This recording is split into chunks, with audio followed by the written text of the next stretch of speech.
warahmatullahi wabarakatuh.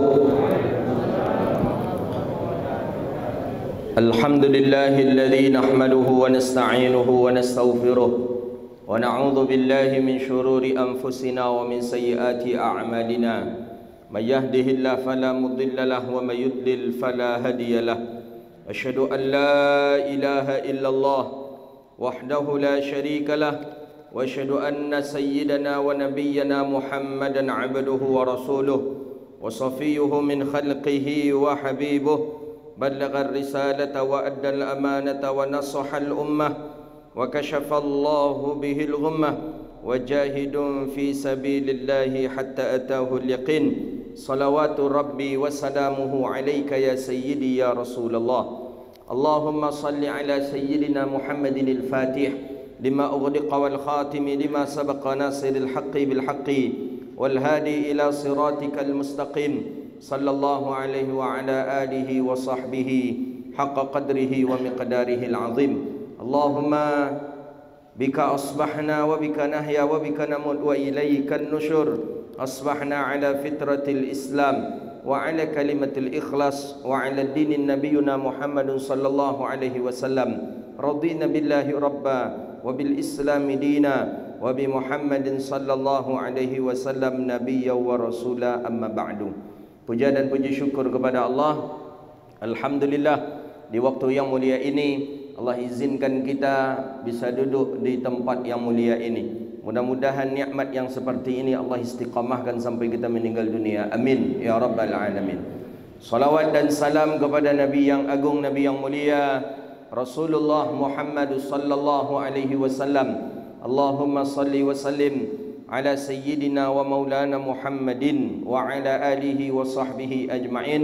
Salawatu rabbi wa salamuhu alaika ya sayyidi wa ya habibi ya Rasulullah. Bapak Ibu hadirin yang dirahmati Allah Subhanahu wa taala, lanjutan kajian hadis kita kitab Riyadhus Shalihin min kalami sayyidil mursalin. Hadis Nabi sallallahu alaihi wasallam, hadis daripada Salman ibni Amir, sahabat Nabi sallallahu alaihi wasallam.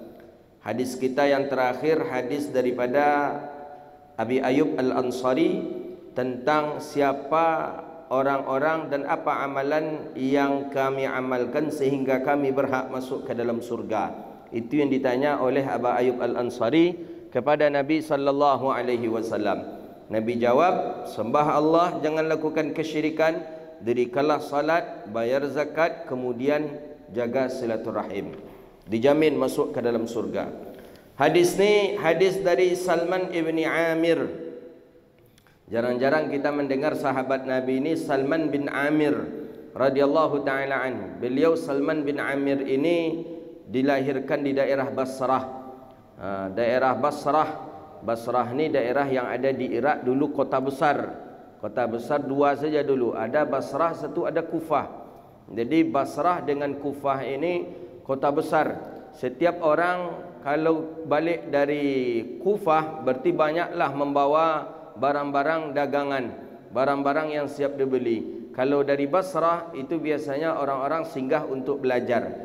Jadi ke Basrah kemudian ke Kufah. Ke Kufah kota besar, ke Basrah cari ilmu. Dan di tempat dua ini memang terkumpulnya ulama-ulama dahulunya. Maka banyak alumni-alumni Basrah, alumni-alumni Kufah itu menjadi orang-orang alim terkenal. Jadi antaranya seluruh ulama-ulama mutaqaddimin dahulu itu pasti pernah ke Basrah dan pernah ke Kufah. Ini maksudnya bukan yang di Kuansing ya, bukan. Yang di Arab sana. Kalau Basrah, Basrah kan. Basrah. Ada pula Kufah situ kan. Kufah. Dengan dia Basrah, Kufah. Jadi daerah Basrah itu terkenal. Siapa? Dia dari Basrah. Oh, dari Basrah itu terkenal itu. Sehingga dahulu kala dalam kisah cerita ya, kalau ada orang yang pergi ke daerah dua ini Basrah dan Kufah tapi tidak ada membawa apa-apa pun, dalam arti kata tidak ada membawa uang, tak ada membawa apa-apa, maka yang dia dapat biasanya katanya itu cuman ilmu saja. Tapi kalau dia sedikit bawa uang, pasti dia akan membawa barang. Orang yang tak berniat pun untuk membeli sesuatu kalau sudah sampai di sana pasti akan berbelanja.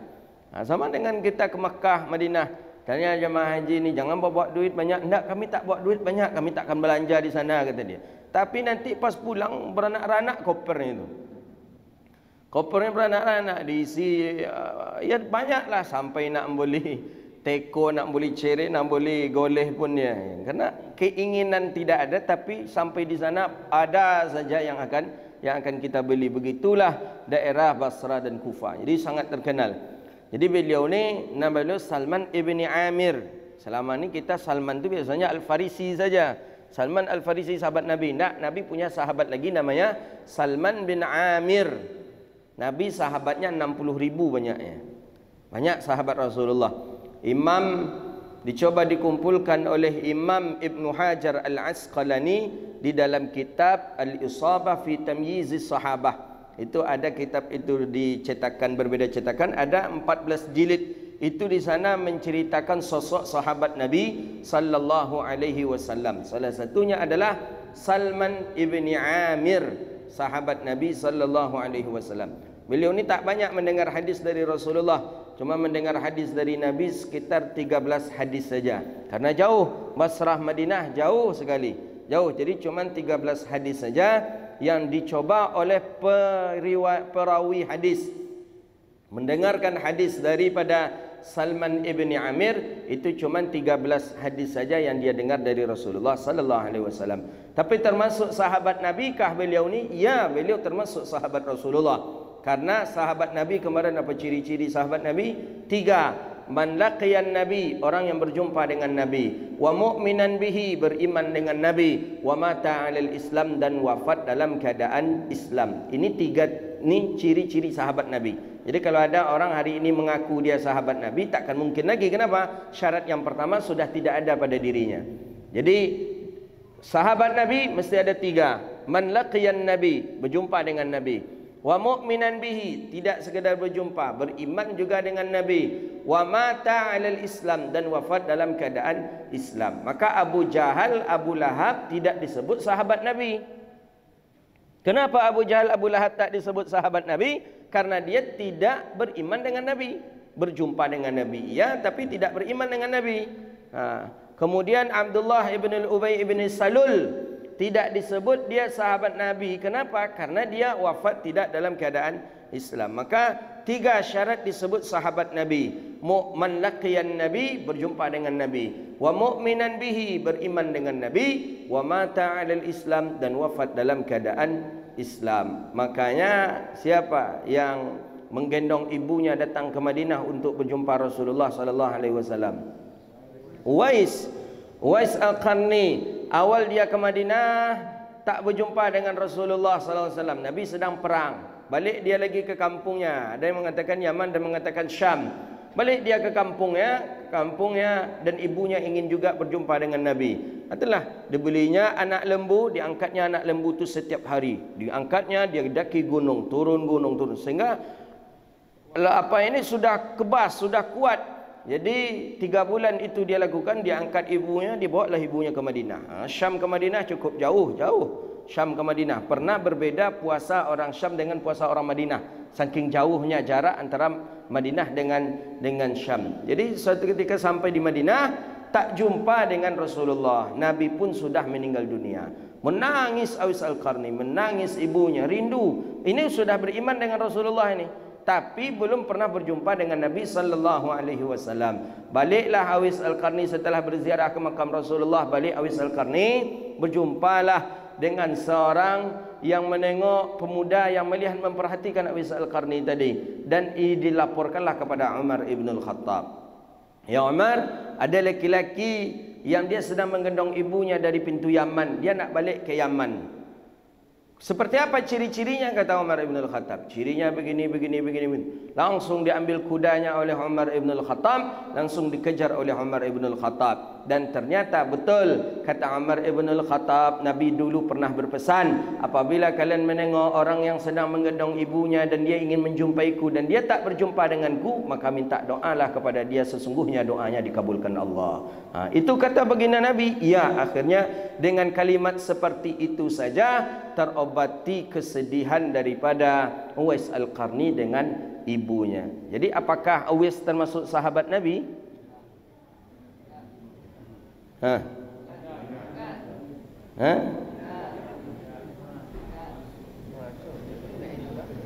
Enggak ke? Ha, kau nak joleh kau dah banyak antuk aja nampak. Ha? Sahabat Nabi kah Uwais Al-Qarni? Dalam kajian hadis di beliau tidak termasuk sahabat Nabi. Tapi kalau dalam kajian tasawuf, dari Uwais Al-Qarni ini termasuk sahabat Nabi. Kenapa? Walaupun dia tak berjumpa dengan Nabi, tapi Nabi pernah menyebut nama dia, pernah menyebut sosok dia kepada kalangan sahabat. Begitulah dia Uwais Al-Qarni. Jadi syarat menjadi sahabat Nabi itu 3 itu harus dipenuhi itu. Man laqiyan Nabi, berjumpa dengan Nabi, wa mu'minan bihi, beriman dengan Nabi, wa mata 'alal Islam, dan wafat dalam keadaan Islam. Tapi ada juga yang mencoba menyeleneh-nyeleneh tulisan. Pernah saya terbaca satu tulisan, kata dia imanu Abu Lahab.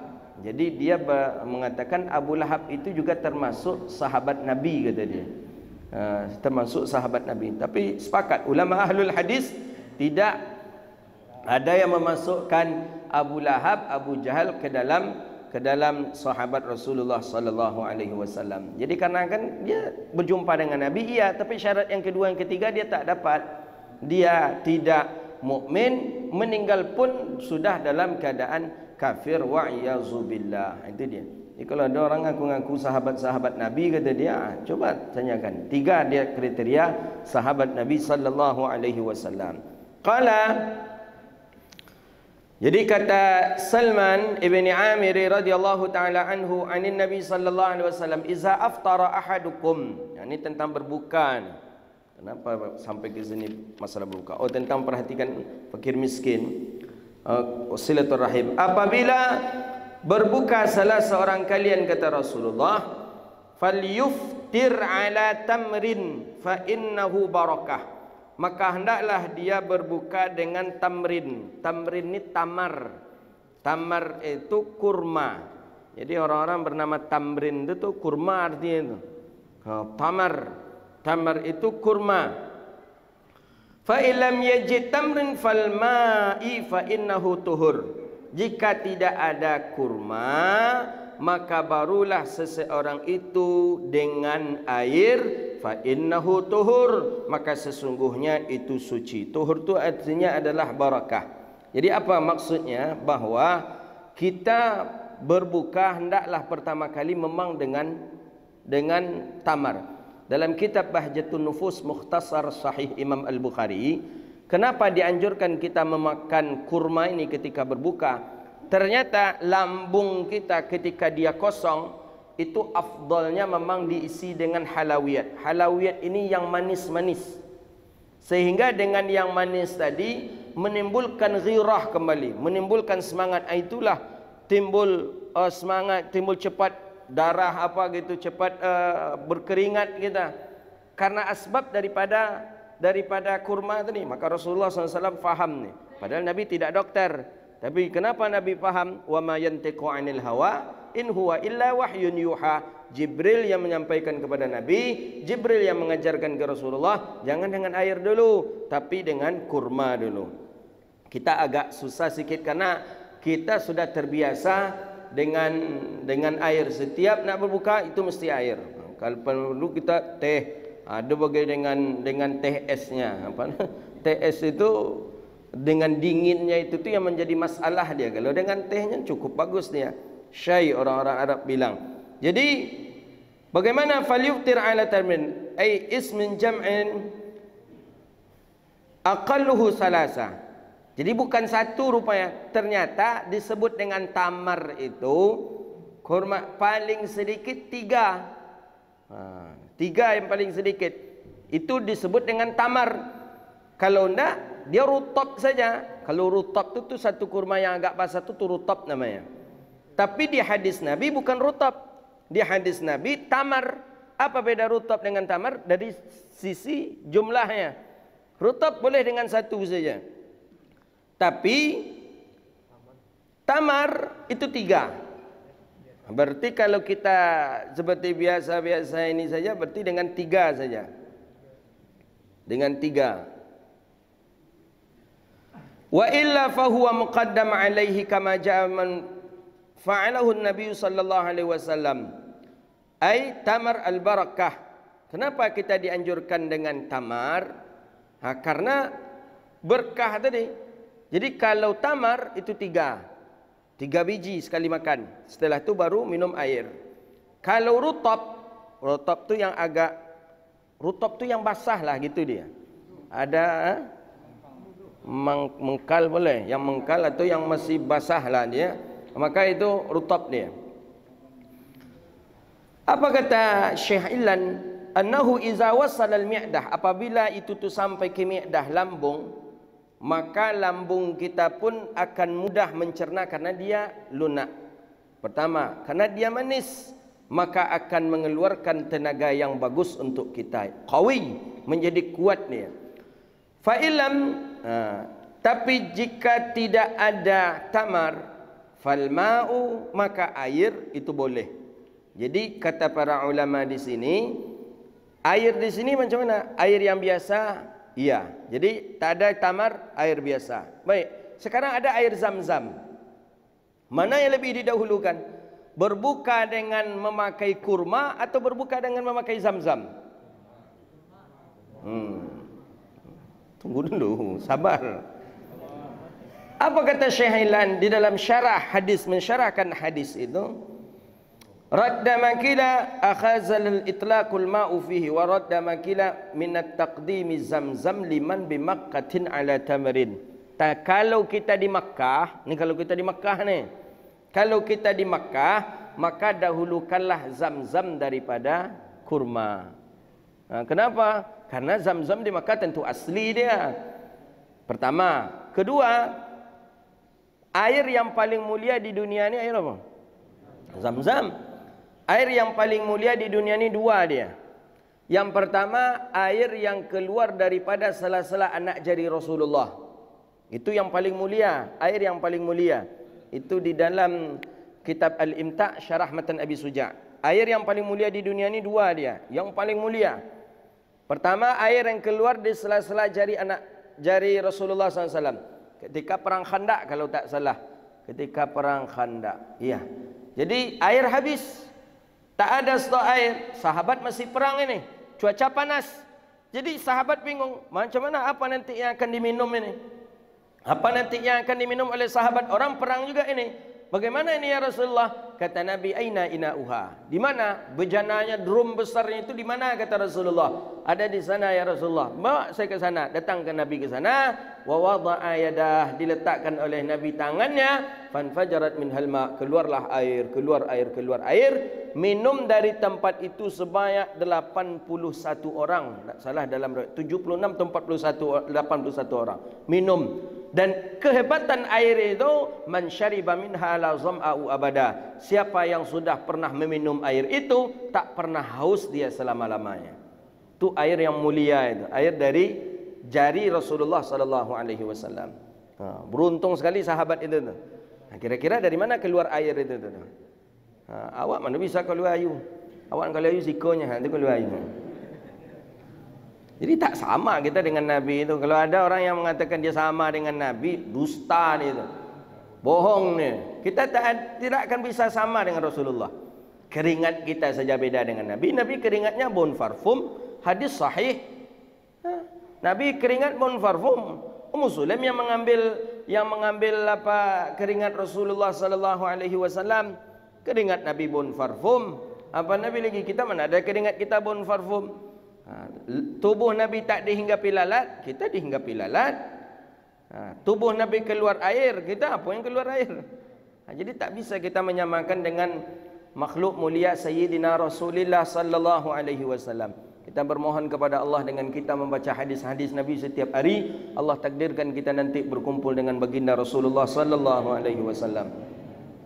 Jadi kalau ada kurma, ada zam-zam, mana yang terlebih kita dahulukan? Ulama sebagian mengatakan tetap kita mendahulukan kurma. Tapi qila mengatakan zam-zam yang terlebih kita dahulukan, karena zam-zam air yang paling mulia di dunia. Jadi zam-zam satu yang mulia, kemudian air yang keluar dari sela-sela anak jari Rasulullah sallallahu alaihi wasallam. Maka dalam kajian hadis kitab Jami'us Saghir, kami setiap hari Rabu baca kitab di zuhur hadis kitab Jami'us Saghir fi ahaditsun basyirun nadhir karangan Imam Suyuti di Masjid Raudatul Amilin.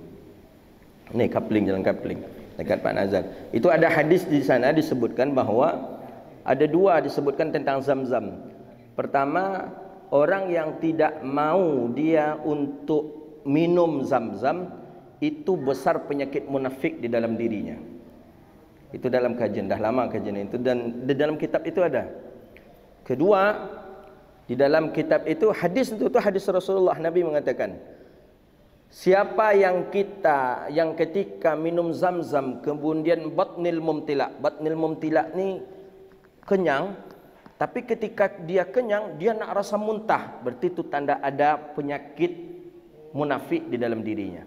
Maka kalau minum Zam-Zam, kalau orang sehat dan orang tu berarti tidak ada penyakit di dalamnya, minum Zam-Zam sekali, dua kali, tiga kali, dia tidak akan pernah, apa ya bahasa kita apa? Kalau bahasa kami libak namanya itu apa nama? Begah. Dia lain kau memang apa ya? Memang nak muntah dia rasanya. Kalau air biasa kita minum memang akan muntah kita kalau air biasa. Tapi kalau air Zam-Zam tidak akan pernah. Coba boleh kita praktekkan. Minum Zam-Zam sebanyak-banyaknya, tidak akan pernah. Tapi kata Rasulullah, ketika ada meminum Zam-Zam itu baru segelas dua gelas dan ternyata sudah mulai merasa mual, berarti itu ada penyakit di dalamnya, dan penyakit yang paling besar itu adalah penyakit munafik. Nah, berarti itu tandanya kita munafik, ada minum saja Zam-Zam. Tak usah tanya ke orang, menurut orang dan kau munafik enggak nyanyilah. Nak perlu tanya ke orang lah. Menurut engkau saya ni munafik nak perlu tanya ke orang. Minum Zam-Zam. Minum Zam-Zam ketika batnil mumtila mulai merasa kenyang dan mulai merasa muntah, berarti itu ada. Ulang terus, lawan dia terus. Nah, begitu dia dalam syarahan hadis itu dalam kitab Jami'us Saghir fi ahaditsun basyirun nadhir. Masih dalam awal hamzah kami. Hadis itu kan dalam kitab Jami'us Saghir itu kan pakai abjad, pakai huruf hijaiyah. Jadi hamzah dulu ada 5.000 hadis hamzah saja. Kemudian ba ada sekian ribu hadis pula diawali dengan huruf ba. Kemudian ta sekian. Ini dah berapa lama? Hampir setahun kami mengaji itu masih hamzah juga awalnya baru. Setiap kajian 3-4 hadis yang dibaca. Jadi Zam-Zam itu air yang mulia. Air yang mulia, air yang keluar dari sela jari Rasulullah sallallahu alaihi wasallam. Kemudian air Zam-Zam itu air mulia. Jadi kalau di Makkah ambillah Zam-Zam. Tapi disebutkan oleh syair, kalau kita bisa mengumpulkan kedua-duanya, fa inna sunnatul lahu, itulah yang sunnah yang didapatkan yang sesungguhnya. Jadi kalau kita di Madinah ambil Zam-Zam, bawa dia. Zam-Zam tadi kan dia ada gelas plastik kecil itu. Tak ambil Zam-Zam tadi letak kita. Taruh kurma satu. Kurma yang rutopnya ambil. Yang rutop biasanya, yang rutop itu ya rutop itu yang basah. Dia ada rutop, ada balah. Kalau balah itu yang agak kering, dan orang-orang Arab sering juga ketika berbuka memakai balah. Balah itu dia kurma yang agak kering, kemudian direndam di air yang bercampur susu. Enak sekali itu. Diiris-iris, dipotong-potong, dimasukkan susu ke dalamnya, dikasih air. Itu ketika berbuka orang-orang Arab suka melakukan itu. Jadi ada kurma, ada Zam-Zam. Kurma atau Zam-Zam dulu, baru kurma, terkumpullah sunnah, kemuliaan sunnah itu pada dirinya. Kata Nabi sallallahu alaihi wasallam, dilanjutkan oleh Rasulullah SAW. Jadi kalau tidak ada kurma, maka dengan air itu yang terlebih afdal. Wa qala as-sadaqatu 'alal miskin. Was-sadaqatu 'alal miskin as-sadaqah. Kata Nabi sallallahu alaihi wasallam, bersedekah kepada orang miskin itu sedekah. Jadi maksudnya adalah memberikannya kepada orang miskin itu bagian daripada sedekah. Pahalanya pahala sedekah. Wa 'ala dzi rahim sintan. Dan kalau engkau memberikan sesuatu kepada zi rahim ni orang yang ada kaitan hubungan dengan kita, fa inna sadaqatun wal wasilah, maka itu dapat 2 pahala. Dapat pahala sedekah, kemudian kita juga dapat pahala bersedekah. Itu dia. Jadi kembali juga kajian kita ini tentang bahawa mana yang terlebih afdal untuk kita bersedekah, kepada orang lainkah atau kepada dun sanak famili yang membutuhkan. Mana yang terlebih afdal? Tetap terlebih afdal kepada dun sanak famili yang membutuhkan. Itu dia. Hadis berikutnya, wa an Ibni Umar radhiyallahu taala anhu. Abdullah ibnu Umar meriwayatkan hadis Nabi Yuna sallallahu alaihi wasallam. Hadis Nabi sallallahu alaihi wasallam qala, Abdullah ibnu Umar, anak daripada Sayyidina Umar ibn al-Khattab, ada yang mengatakan lebih dahulu anaknya masuk Islam dibandingkan ayahnya. Ada yang mengatakan lebih dahulu Umar masuk Islam dibandingkan ayah. Kedua-duanya, 3 lagi malah pendapat. Ada yang mengatakan bersamaan Umar ibn al-Khattab dengan sang anak masuk Islam. Jadi ketika ayah masuk Islam, langsung pula lah di bawah sang anak yang bernama Abdullah. Ni Abdullah ni memang paling dekat dengan Nabi sallallahu alaihi wasallam. Jadi dari kalangan sahabat yang paling dekat betul dengan baginda Nabi itu 2 dia. Yang pertama adalah Abdullah ibnu Umar, yang kedua Sayyidina Anas bin Malik. Itu yang mengakuinya siapa? Yang mengakuinya adalah Sayyidah Aisyah. Aisyah langsung mengakui. Yang dekat dengan Nabi sallallahu alaihi wasallam itu adalah Abdullah ibnu Umar dengan Sayyidina Anas bin Malik. Maka dari golongan laki-laki setelah Abi Hurairah yang banyak meriwayatkan hadis adalah dari sahabat Nabi Abdullah ibnu Umar, kemudian Sayyidina Anas bin Malik radhiyallahu taala an.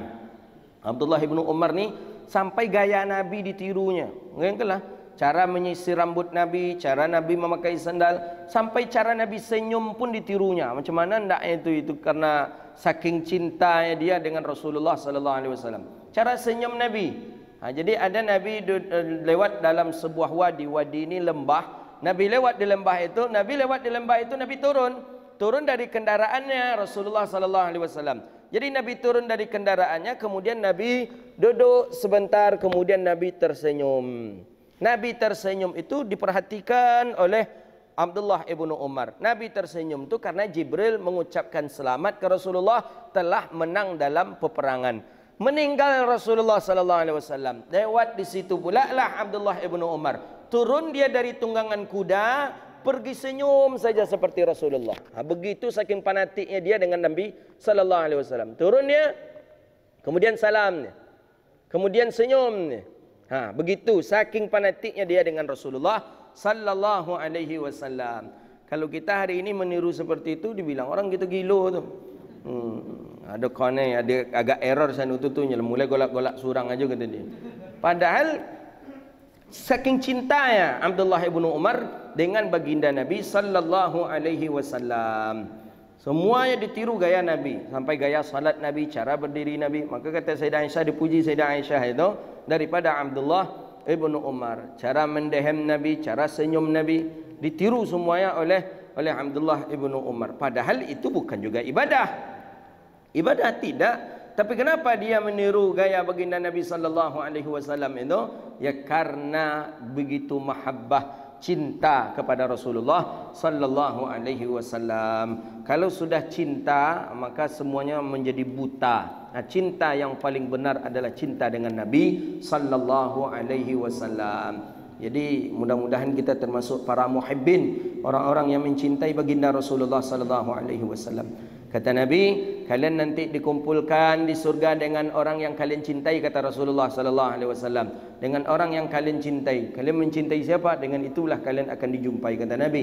Tentu para sahabat dan kita semua ingin dikumpulkan dengan orang yang kita cintai, Sayyidina Rasulullah Muhammadun sallallahu alaihi wasallam.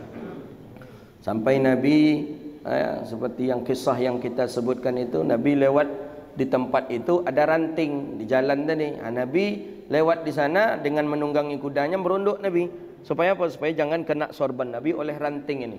Nabi setelah meninggal dunia, ranting pun tak ada. Abdullah bin Umar lewat di sana, dirundukkan pula kepalanya. Padahal ranting tak ada lagi. Karena ingin meniru gaya Nabi saja, dirundukkan kepalanya. ketika menundukkan kepala itulah lewat anak panah yang menyasar dan tidak terkena kepala Abdullah ibnu Umar. Jadi kalau Abdullah ibnu Umar seperti ini saja, paslah anak panah itu. Tapi karena cinta ke Rasulullah, dia tundukkan kepalanya. Padahal di sini tak ada lagi ranting tak ada lagi. Nabi sudah meninggal dunia lewat anak panah. Jadi sekecil apapun sunnah Rasulullah jangan kita anggap sepele, gitu dia. Setakat jenggot jangan dianggap sepele.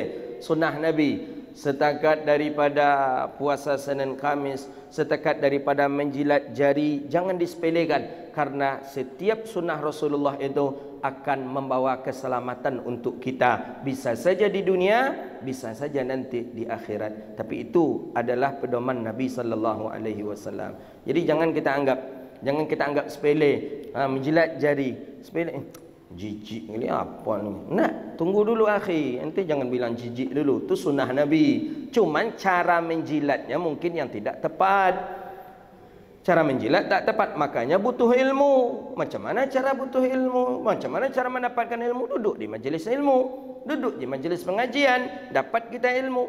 Bukan sekadar dapat hadis Nabi kemudian kita amalkan, kemudian cara mengamalkannya tak dapat. Dalam hadis Tirmizi jelas, anna Nabi sallallahu alaihi wasallam idza akala, apabila Nabi selesai makan, di dalam hadis Rasulullah dalam Sahih Muslim juga ada, iltasaqa Nabi sallallahu alaihi wasallam idza akala ta'am, Nabi setelah selesai makan, maka Nabi menjilat jarinya yang 3, dijilat oleh Rasulullah sallallahu alaihi wasallam.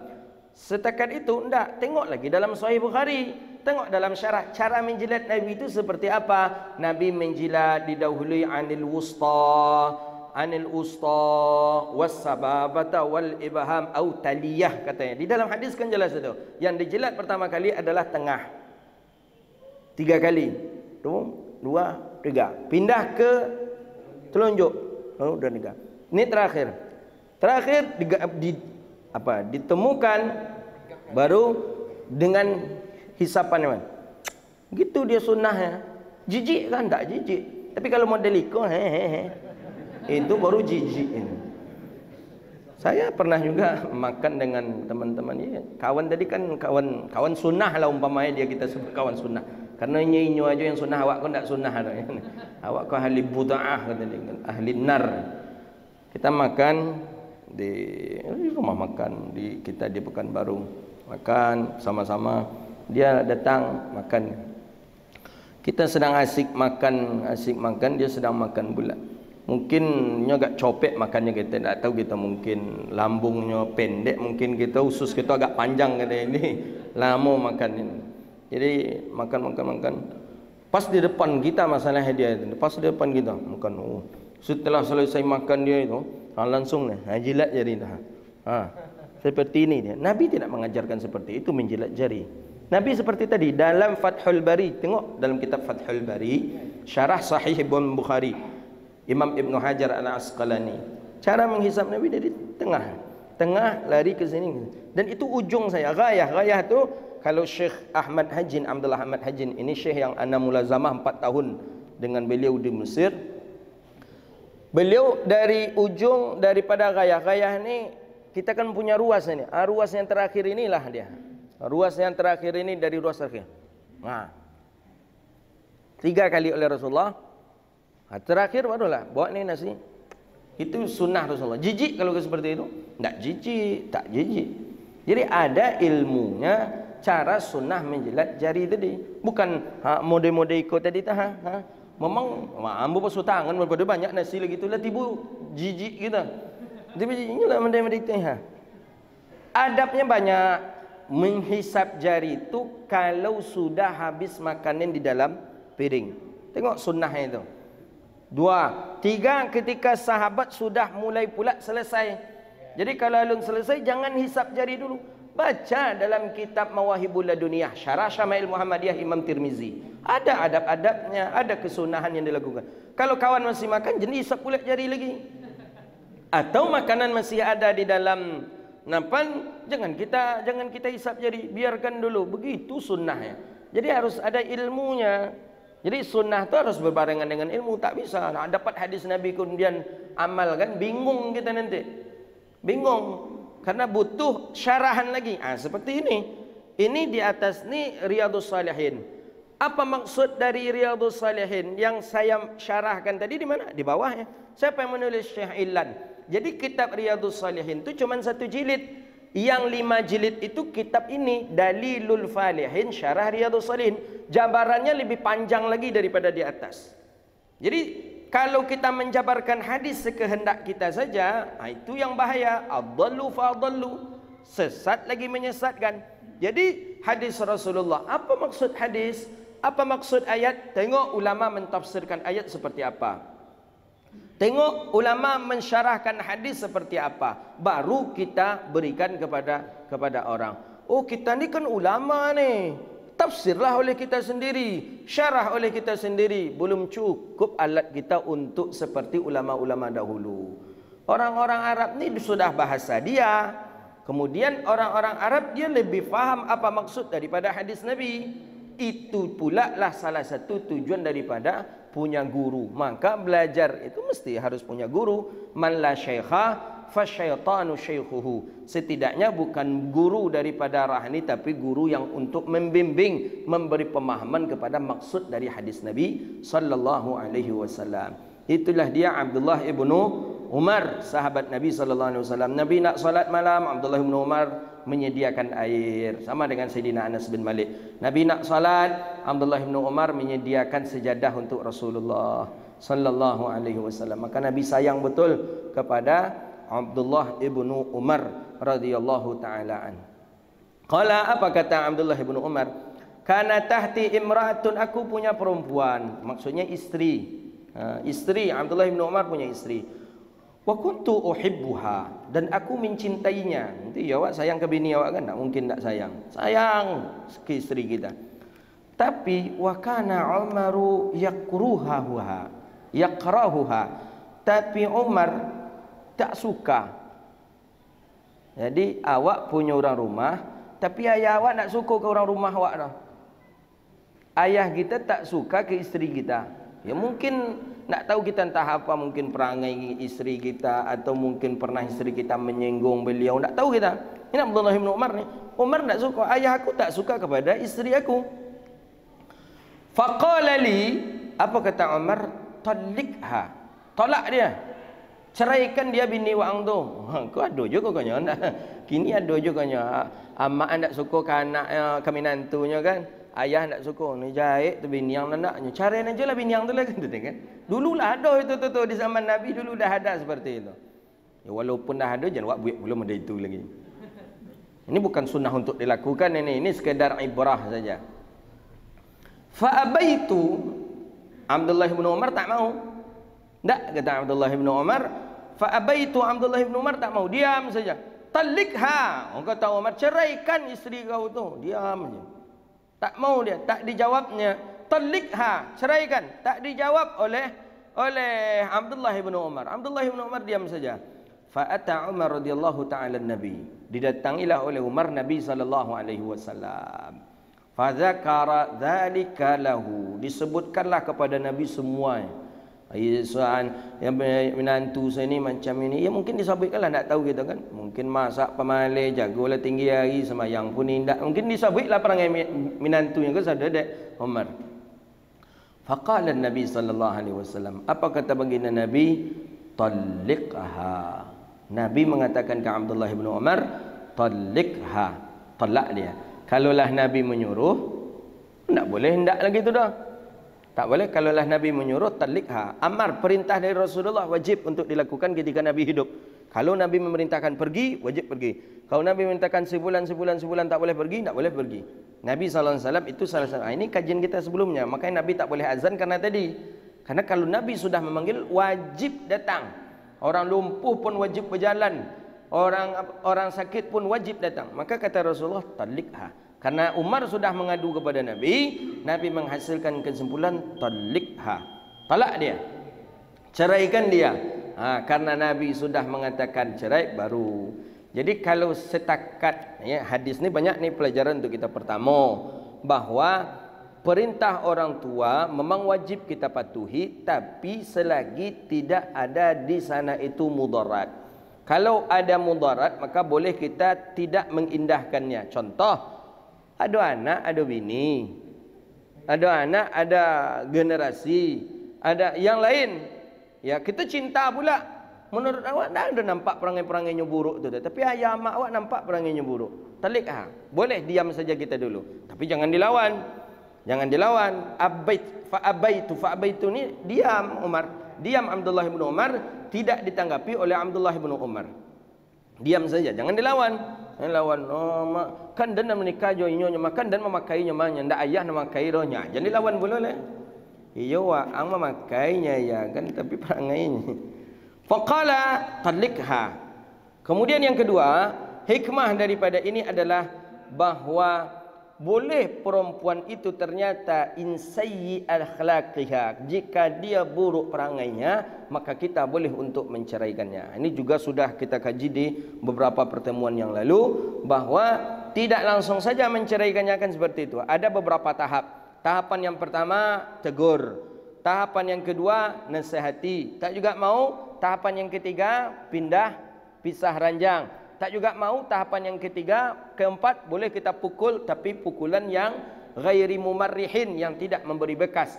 Kali yang kelima kalau dia lakukan juga, baru dia kita ceraikan atau kita talak. Jadi tak bisa kita langsung-langsung aja dan ceraikan kau dan talak kau, tak bisa. Hadis terakhir, hadis dari Abi Darda radhiyallahu taala anhu. Abi Darda pula lagi yang meriwayatkan hadis. Abi Darda ini sahabat Nabi sallallahu alaihi wasallam, ahli ibadah.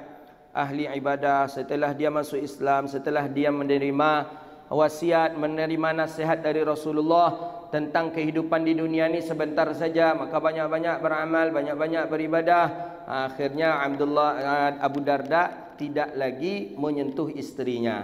Jadi satu ketika datanglah sahabat ke rumah Abu Darda, menengok bini lah bau nasuk. Menengok bini lah rambut indak tersikit le, indak pakai bodak le, bini tadi baju lah kuyak-kuyak dipakai dek bini tadi. Jadi kata sahabat tadi, "Hei isteri Abu Darda, kenapa engkau tak ceria lagi? Kenapa engkau tak berhias? Kenapa engkau biasa-biasa saja? Baju engkau tak terurus, badan engkau tak terurus. Kenapa?" Kata isteri Abu Darda kepada temannya, "Untuk apa aku berhias sedangkan Abu Darda pun tidak akan memegang aku ketika malam hari? Untuk apa aku berhias sedangkan Abu Darda pun tidak ingin bermesraan dengan aku lagi?" Jadi ketika ditanya ke Abu Darda, "Kenapa Abu Darda?" Kata temannya tadi, kata Abu Darda, "Aku pernah mendengar dari Rasulullah sallallahu alaihi wasallam bahwa kehidupan di dunia ini sangatlah sebentar. Ketika aku menyia-nyiakannya, maka akan Allah masukkan aku ke dalam neraka." Jadi disebabkan itulah mengadulah sahabat tadi ke Rasulullah. Mengadu sahabat tadi ke Rasulullah, "Ya Rasulullah, Abu Darda ya Rasulullah, dia tidak lagi menyentuh istrinya. Dia tidak lagi memesan dengan istrinya. Dia tidak lagi hubungan ya Rasulullah dengan istrinya ya Rasulullah. Dia mengatakan bahwa kehidupan di dunia ini sangatlah sebentar, itu kata engkau ya Rasulullah." Dipanggil oleh Nabi, kata Rasulullah sallallahu alaihi wasallam, "Ya Abu Darda, sesungguhnya aku juga manusia, aku seorang Rasul, aku tidur dan aku bangun, aku puasa dan aku berbuka," kata Nabi sallallahu alaihi wasallam. Diajarkan Nabi kepada Abu Darda. Jadi Abu Darda tu memang takut betul beliau, karena ingat zaman-zaman di jahiliyah banyak perangai-perangai yang tak elok dilakukannya. Takut dia. Makanya solat semalam hari itu, solat Abu Darda, tak pernah tidur dengan istrinya. Puasa nanti di siang hari, malam solat, siang puasa, malam solat, siang puasa. Itu yang dilakukan oleh Abi Darda radhiyallahu taala an. Abi Darda ini teman dekat dengan Salman Al-Farisi. Jadi ya, orang elok tu makanya banyak pula ujian ke Abu Darda. Dia Abu Darda ni ingin menikah dulu ya. Belum pernah menikah dan ingin menikah Abu Darda. Ada perempuan cantik, perempuan mulia, anak dari sahabat Nabi. Jadi Abi Darda ini pemalu. Jadi Abi Darda ni ingin menikah dengan perempuan itu. Jadi dicobalah didekati oleh Abi Darda. Sudah ada kesepakatan bahwa akan mau menikah. Tapi ya orang dulu kan tidak kita sekarang belum anak kita nikahkan, dia WA, Facebook, jangankan itu dah janjian dia. Membeli baju untuk nak nikah aja dia bersama, belum kita nikahkan lagi dia. Dah sama, dah bareng dia. Dulu enggak. Jadi Abi Darda ni mempercayakan kepada Salman Al-Farisi untuk melamar. Jadi kata Abi Darda, ayolah temani saya. Berangkatlah orang ini berdua.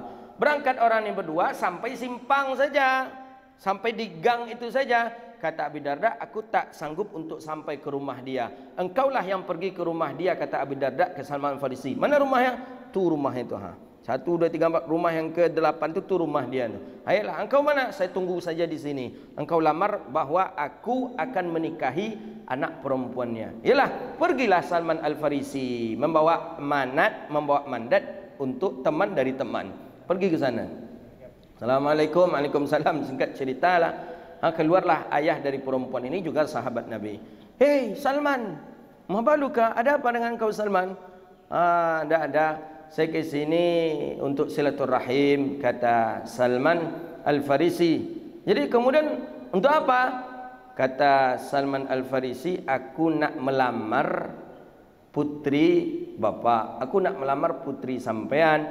Anggapan ayahnya ini, Salman Al-Farisi ini melamar anak gadisnya. Padahal alun sampai cakap lagi, belum sampai mengabarkan cerita rencana Salman, aku nak melamar anak perempuan bapak untuk teman aku yang sedang menunggu di sana, namanya Abi Darda. Rupanya itu belum selesai ke ujung, jadi langsung diputuskan oleh wali. Dari dulu aku menginginkan untuk engkau jadi menantu aku ya Salman. Langsunglah terjadi akad nikah ketika itu. Dipanggil saksi, panggil saksi, menikahlah ketika itu. Lah siap menikah, bayangkan cubulah tuh bayangkanlah siap menikah, turun rumahlah kawan ke lagi.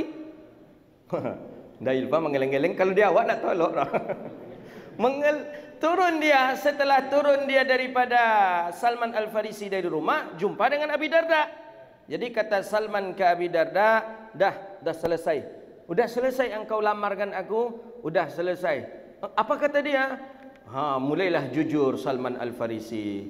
Ya Abu Darda, aku tadi melamarkan engkau, tapi belum selesai aku berbicara dan ternyata ucapanku diputuskan oleh mertua, diputuskan oleh ayah si perempuan itu, dan ternyata ayahnya menikahkan dengan aku, dengan engkau. Iya. Langsung Abi Darda ambil tangannya Salman Al-Farisi, langsung diucapkan barakallahu lakuma wa baraka alaikuma wa jama'a bainakuma fil khair. Jalan berdua elok pulang balik. Bayangkan.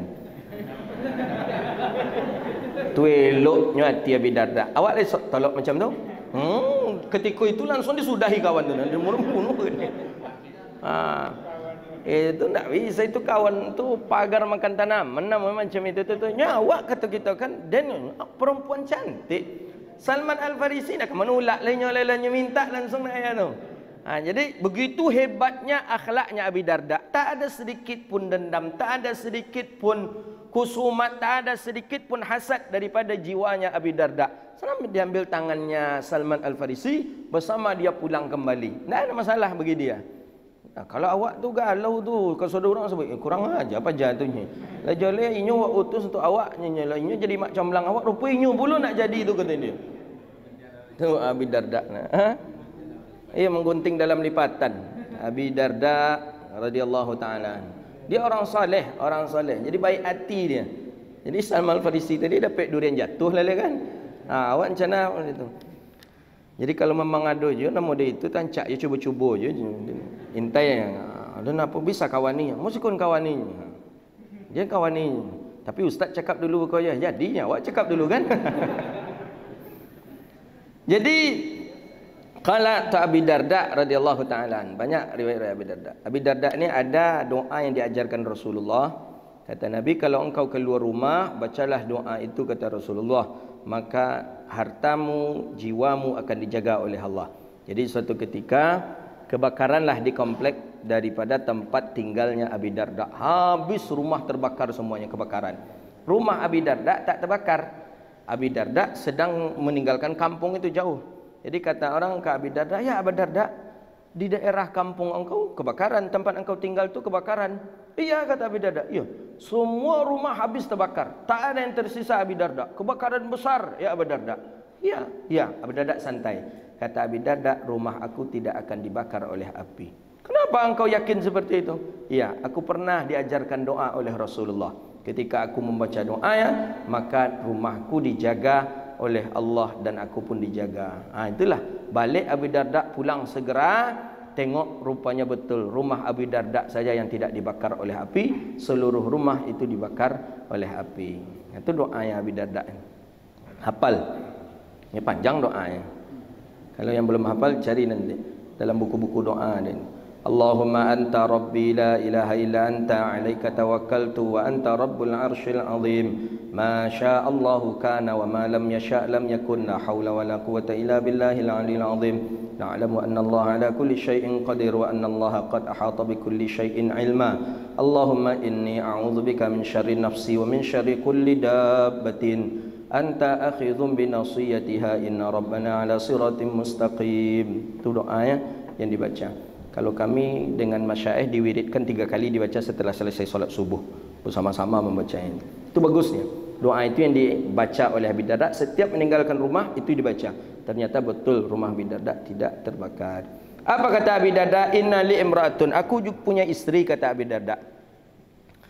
Wa inna ummi ta'muruni bi talaqiha, ibuku menyuruhku untuk menceraikannya. Yang tadi Umar ayah, ayah Abdullah bin Umar ayah yang menyuruh ceraikan sang istri. Ini ibu pula lagi. Ini ibu ni kebanyakan biasanya ini banyak orang-orang curhat ya. Amak dia nak suka ke bini dan ustaz apa cara tu ustaz katanya. Banyak ibu. Karena perempuan dengan perempuan hatinya lembut, hatinya halus. Ummi ta'murni bi talaqiha. Ibuku menyuruhku untuk menceraikannya. Faqala sami'tu Rasulullah sallallahu alaihi wasallam yaqul, aku mendengar ucapan Nabi sallallahu alaihi wasallam, kata Abu Darda, al-walidu awsatu abwabil jannah, orang tua itu adalah pertengahan pintu surga. Pertengahan pintu surga itu orang tua. Fa in syi'ta fa'dhi' dzalikal bab aw ihfadhhu, kalau engkau menginginkan silahkan engkau ambil atau tidak engkau indahkan. Karena untuk menceraikan masalahnya, untuk bercerai, bukan untuk menyatukan. Tapi kalau ingin engkau mengambil pertengahan pintu surga tadi, ceraikan perempuan. Tapi kalaupun tidak, ya tidak ada masalah, karena itu bagian daripada pertengahan daripada pintu surga. Hadza wabillahi. Jadi katanya di sini bukan katanya di sini memenuhi perintah orang tua dalam masalah hal cerai itu bukan wajib, tapi mandub. Mandub ni sunnah.